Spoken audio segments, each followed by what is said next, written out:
Nifty पर खास तौर पर थोड़ी देर पहले हम इंतजार कर रहे थे कि रिकवर होगा, अब 250 पॉइंट नीचे हो चुका है। तो 250 पॉइंट की गिरावट देखिए बैंक निफ्टी में। तो आज बैंकिंग ही वो पॉकेट है जो दरअसल बाजार पर दबाव बना रही है, और सेंसेक्स भी देखिए लाल निशान में फिसलता हुआ आपको नजर आ रहा है। मिड कैप्स भी ऊपरी स्तरों से देखिए इस समय तेजी से नीचे की तरफ फिसल रहे हैं, तो मिड कैप्स में प्रेशर है। बैंक निफ्टी, दीवान साहब ये हुआ क्या है, बैंकिंग स्टॉक्स को अचानक ये वायरल हो गया है? पहले तो ठीक ठाक प्रदर्शन दिखा रहे थे, लेकिन क्या क्या रीजन है आपके लिहाज से, बैंकिंग में इतनी नर्वसनेस क्यों? हेमंत देखिए, जो जब इतनी तेज रफ्तार से जब चीजें भागी, और हमने उस दिन डिस्कस भी किया था कि हर एक बड़ी बैंक प्राइवेट क्षेत्र में पैसे जुटाने में लगी हुई है, इस उम्मीद से, इस डर से, इस संदेह से कि आगे चल के तकलीफ बढ़ सकती है। और अगर आप कैपिटलाइज अपने आप को कर रहे हैं, गन पाउडर बना रहे हैं, तो कहीं ना कहीं लड़ाई के आसार आपको दिख रहे हैं। अब वो जो लड़ाई है वो मॉरेटोरियम को लेके फिसलने की बात है, वहां आ सकती है। हो सकता है अगर मॉरेटोरियम एनपीए की जो रिलेशनशिप है उस संधि में ना कुछ आए, लेकिन कहीं और से आपको डैमेज दिखे। तो मुझे जो समझ आ रही है वो ये है कि थोड़ा सा यहाँ पे प्रॉफिट बुकिंग कॉशन के हिसाब से आ रहा है। कोई भी बड़ी बैंकों में कोई ऐसी खराबी हो ऐसा अंदेशा तो परफॉर्मेंस में ऐसा नहीं है। और दूसरी चीज ये देखिए कि ग्लोबल संकेत जो आ रहे हैं, वो थोड़े से अनसर्टन होने की वजह से जो हेवी वेटेड बैंक्स हैं जहां पे बढ़त अच्छी खासी आई है, वहीं थोड़ा न्यूज फ्लो भी खराब है एचडीएफसी और आईसीआईसीआई बैंक और इन सबको लेके। But I don't think fundamentally कोई बहुत बड़ा चेंज अभी तक ऐसा आया है कि बैंकिंग री रेट डाउनवर्ड्स होना शुरू हो जाए, उसको अभी कोई ऐसी कोई इंडिकेशन तो नहीं है। तो ये रेगुलर प्रॉफिट बुकिंग का माहौल है। और सेक्टर रोटेशन देखिए आप, बैंकिंग को छोड़ के बाकी के सेक्टर जो नए उभरते हुए दिख रहे हैं, ऑटो एंसिलरी देखिए, हमने बात भी की थी इस चीज की, फार्मा एफएमसीजी वापस मजबूती की तरफ एक दौर शुरू हो रहा है। आपके कैपिटल गुड्स में पावर सेक्टर देखिए आप, जिस हिसाब से आज एनटीपीसी और ये सब ने अपना श्रेय बढ़ाया। तो आई थिंक सेक्टर रोटेशन का जो सिलसिला है वो जारी है, क्योंकि मार्केट पीक जब नए पीक्स बनाना शुरू करता है तो बारी बारी हर एक सेक्टर को उसमें कंट्रीब्यूशन देना पड़ता है। सो अभी मिडिल ऑर्डर बैट्समैन आ गए हैं, आपके जो ओपनर्स थे उन्होंने थोड़ा सा साइड में बैठ गए, तो मिडिल ऑर्डर को अब बैटिंग करनी पड़ेगी। बहुत ही बारीकी से बाजार पर नजर रखते हैं। दीवान साहब, स्वागत है आपका। बताइए, इस खबर को मद्देनजर रखते हुए किस हिसाब से आपको कंटेनर कॉर्पोरेशन दिखता है फंडामेंटली? रॉय साहब की खबर यह है कि 40 से 50% आपको एक डिस्काउंट मिलता हुआ दिखेगा लीज रेंटल्स पर, जो कि ओवरशैडो कर रहे थे स्टॉक्स को कुछ समय से।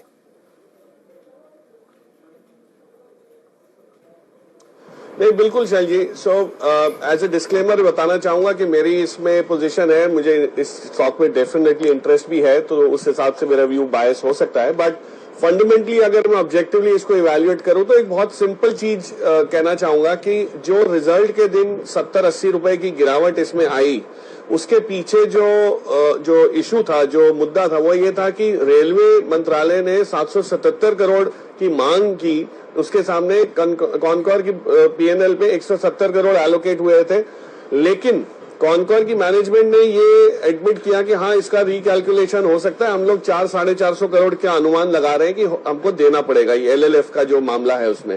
तो ये अगर उनको 450 करोड़ देना है और रेलवे का 750-800 करोड़ के बीच का आंकड़ा है और कहीं ना कहीं राहत मिलती है, तो ये जो नुकसान हम लोग देख रहे थे जो स्टॉक पे दिखा है, जो ईपीएस रिडक्शन के हिसाब से, वो थोड़ा सा ओवर रिएक्शन जैसा था, क्योंकि उम्मीद नहीं थी और आउट ऑफ द ब्लू, जिसको हम कहते हैं कि अचानक से ये एक तलवार लटकती हुई आ गई कंपनी के सिर पे और वहां पे दिक्कतें हुई।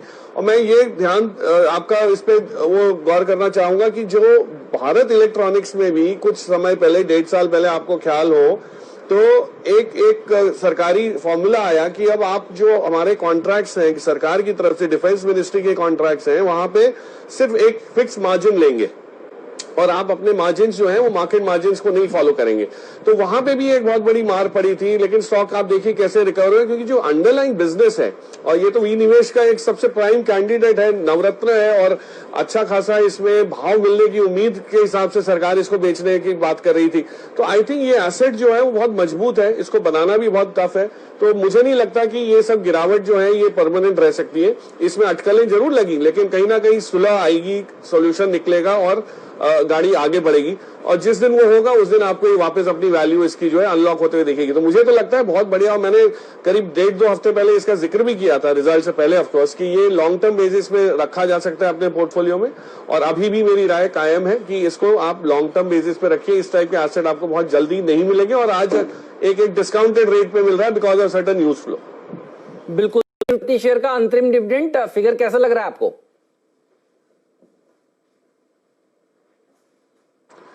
हेमंत, इसमें खास जो क्वालिफाइंग वर्ड है वो अंतरिम वाला है। अंतरिम मतलब ये अभी तक फाइनल नहीं है, ये शुरुआत है इस साल की। और आप ये देखिए कि इस कंपनी को ऑलरेडी इसने जो कामकाज किया है, एक्सपैंड किया है, प्लान्स जो बनाए हुए हैं, उसमें कहीं भी केपेक्स ज्यादा लगने की कहीं उम्मीद ऐसी नहीं है या कोई प्लान नहीं है, विच मीन्स कि जो भी कैश जनरेट होगा वो आएगा।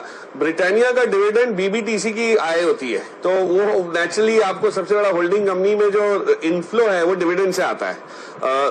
अगर ब्रिटानिया की बैलेंस शीट पे ही अगर प्रॉफिट आता रहे तो वो होल्डिंग कंपनी में आते आते थोड़ा सा डिस्काउंट हो जाता है, लेकिन जो डिविडेंड है वो पूरा 100% आपको इसमें रिफ्लेक्ट होते हुए दिखेगा। तो आप समझ सकते हैं मैं क्या बोलने की कोशिश कर रहा हूं कि होल्डिंग कंपनी के लिए ये खुशहाली वाले दिन तभी आते हैं जब उनके अंडरलाइंग कंपनीज डिविडेंड देती हैं, राइट। सो ये जरिया है कि उस बैलेंस शीट से इस बैलेंस शीट पे रिफ्लेक्ट होना, और ये ब्रिटानिया के यहाँ से तो पैसा चला जाएगा, फाइनली रेस्ट होगा बीबीटीसी के पास और उनके शेयर धारकों को फाइनली कहीं ना कहीं मिलेगा, जिस फॉर्म में मिलेगा, डिविडेंड में या नेटवर्थ में। एक चीज कहना चाहूंगा कि एफएमसीजी की जो चाल है और कंजम्पशन का जो थीम है, और मैं इसलिए बोल रहा हूं कि हम लोग एक हफ्ते बाद मिल रहे हैं, 5 दिन बाद मिल रहे हैं, इसलिए जो इस दरमियान जो रिजल्ट्स है उसमें भी आप देखिए कहीं ना कहीं आपको कंजम्पशन पे प्रभाव पॉजिटिव जो पड़ा है लॉकडाउन खुलने का, वो और ज्यादा प्रोमिनेंटली अब उसमें एग्जैजरेटेड फॉर्म में दिखना शुरू हुआ है। बर्जर पेंट्स के नंबर्स को देखे और एशियन पेंट्स भी मुझे लगता है जैसे जिस हिसाब से बढ़ा हुआ है, वैल्यूएशन रिच है, सब कुछ है, लेकिन अभी भी जो ग्रोथ दिख रहा है उस लिहाज से ये सब टॉप लाइन जो कंजम्पशन नाम है, ब्रिटानिया, नेस्ले, एशियन पेंट्स, ये सभी में बहुत अच्छा खासा आपको इस टाइप का प्ले दिखेगा। तो इसको छोड़िए मत। पोर्टफोलियो पिक क्यों होती है? इसीलिए होती है, not for a trading bet but for a portfolio pick. 83 rupees a back और ये इंटरिम है, फाइनल आते आते हो सकता है आपको 150 रुपए वापस आ जाए। में दीवान साहब आपकी फेवरेट कौन सी है? आईजीएल पर भी राय दीजिए प्लीज। हेमंत, आईजीएल मतलब देखिए ऐसा है कि इस टाइप के बिजनेसेस फिर से बनाना या किसी को आज आके शुरुआत करनी अगर हो तो कम से कम 8-10 साल लगने हैं। इवन अगर आपके पास कैपिटल हो तो कई चीजों में समय लगता है पैसे होने के बावजूद। अब इस टाइप के जो बिजनेसेस, एन्युटी बिजनेसेस होते हैं जिसमें अच्छा खासा एक्सपेंशन होके डिप्रिसिएशन ले लिया, मिल गया सब कुछ, अब सिर्फ कैश फ्लोज जो है वो आपके पॉजिटिवली आते जाते हैं मेंटेन करने। ये करीब 550, 530, 535 के हाई से आपको ये नीचे के लेवल्स पे आज मिल रहा है, क्योंकि ये लॉकडाउन में उम्मीद ये थी कि दिल्ली के क्षेत्र में जो नॉर्थ इंडिया और एनसीआर वाले एरिया में जहां पे ये लोग ज्यादा एक्टिव हैं, वहां ये इनका थोड़ा सा कारोबार उस पर असर पड़ी है। तो अब वापस जब लॉकडाउन हट रहा है तो सक्रिय होंगे और कामकाज बढ़ेगा तो ये वापस उस लेवल तक आने की पूरी उम्मीद तो आपको बनी जाएगी, क्योंकि वैल्यूएशन तब भी स्ट्रेच नहीं थे। और जो इन्होंने डी बॉटलनेकिंग का काम इस लॉकडाउन में किया, मैं समझा रहा था, ये आपको याद हो तो 2 महीने पहले, कि ये बंद होने की वजह से जो रिपेयर और मेंटेनेंस और अपग्रेडेशन का काम है वो बहुत ही बेखूबी से एमजीएल और आईजीएल को मौका लगा। जो हफ्ते में काम होता था वो 7-8 घंटे में हो गया, क्योंकि आपको कोई ट्रैफिक रोकना नहीं है, कहीं डिगिंग करनी है, ट्रेंचेस बनानी है, कहीं भी कोई रुकावट नहीं आती। तो ये जो एफिशिएंसी और सहजता से काम हुआ है उसका असर अब आपको अगले 2-3-4 क्वार्टर में दिखेगा। तो ये तो जैसे आपने कहा पोर्टफोलियो के लिए चीज है, इसको ट्रेडर्स के लिए इसमें एक्साइटमेंट शायद ना हो, राजेश के टारगेट जो हैं वो तो आ ही जाएंगे, लेकिन on a longer term basis जो मैं समझा रहा हूं 535 का इसका हाई, 534-35 का 52 वीक हाई जो था जनवरी का, उसको पार करेगा, कब करेगा, उस पे फायदा आप देखिए कितना है। तो यहाँ 400 के लेवल से अच्छा खासा है, ये 30-40% की अपसाइड की बात हम लोग कर रहे हैं और वो बिल्कुल हासिल हो सकती है, कोई डाउट नहीं है इसमें। पिछले क्वार्टर के नंबर्स वॉश आउट रहे, जाहिर सी बात है, लेकिन अब देखिए धीरे धीरे करके होप ये हो रही है कि नंबर्स बेटर आएंगे। आपका टिप्पणी इस सेक्टर के ऊपर? नहीं हेमंत, बिल्कुल, हमने आपको ख्याल हो तो लास्ट वीक मेट्रोपोलिस के नंबर आने के बाद चर्चा की थी। नंबर्स मंगलवार को आए, हमने बुधवार को सुबह डिस्कस किया कि ये थोड़ा शायद वीक खुलेगा, उस मायूसी मत उस पे होने दीजिए, क्योंकि वॉश आउट इसलिए था कि लॉकडाउन में प्राइवेट लैब्स को लॉकडाउन के सेकेंड हाफ में ही वो किया गया था, इनको परमिशन मिली थी कि ये टेस्ट कंडक्ट कर सकते हैं। अब जो चीज होगी वो ये होगी कि अनलॉक जैसे जैसे एस्टैब्लिश होता जाएगा और बाकी स्टेट्स में फैलता जाएगा, मतलब एक्सेप्ट होता जाएगा, जब कारोबार शुरू होगा, लोगों का यातायात शुरू होगा, तब आपको टेस्ट कराना अनिवार्य हो जाएगा। तो कई जगह तो रेगुलेशन है, अगर आपको फॉर एग्जांपल फ्लाइट लेनी हो बाहर की, तो पहले आपको एक टेस्ट कराना पड़ता है और नेगेटिव हो ये प्रूव करना पड़ता है। तो आप देखिए जो कैचअप प्ले होगा इसके अंदर, जो काम नहीं हुआ है वो आपको बहुत खुल के इसमें होगा, और इसमें किसी को भी लैब को कोई एक्स्ट्रा सेफ्टी के अलावा कुछ करने की जरूरत है नहीं। पेशेंट अपने आप ही आने हैं, या ये ऑर्डर्स या कॉल्स, इनको इंक्वायरी अपने आप ही जनरेट होनी है, तो कोई मार्केटिंग कॉस्ट नहीं है, लेकिन आपकी यूटिलाइजेशन जो है लैब्स की और इक्विपमेंट की और फैसिलिटीज की वो बहुत उम्दा हो सकती है। सो आई थिंक उस लिहाज से देखें मेट्रोपोलिस में अभी भी जान है, चला नहीं है। थायरोकेयर तो आज चला दिया हमने, 20% अगर हो जाता है तो उसमें जाके थोड़ी सी कम बचेगी, बट आई थिंक मेट्रो जहां पे एरियाज में जहां पे प्रेजेंस है मेट्रोपोलिस की, वहां पे जो ये इसका प्रचलन है ये पहले हो जाएगा। तो I think that will also play catch up, उसमें अभी भी आपको थोड़ी जगह मिल जाएगी। रेट्स क्या है ये आईटी पैक्ट में लॉन्ग टर्म के लिए?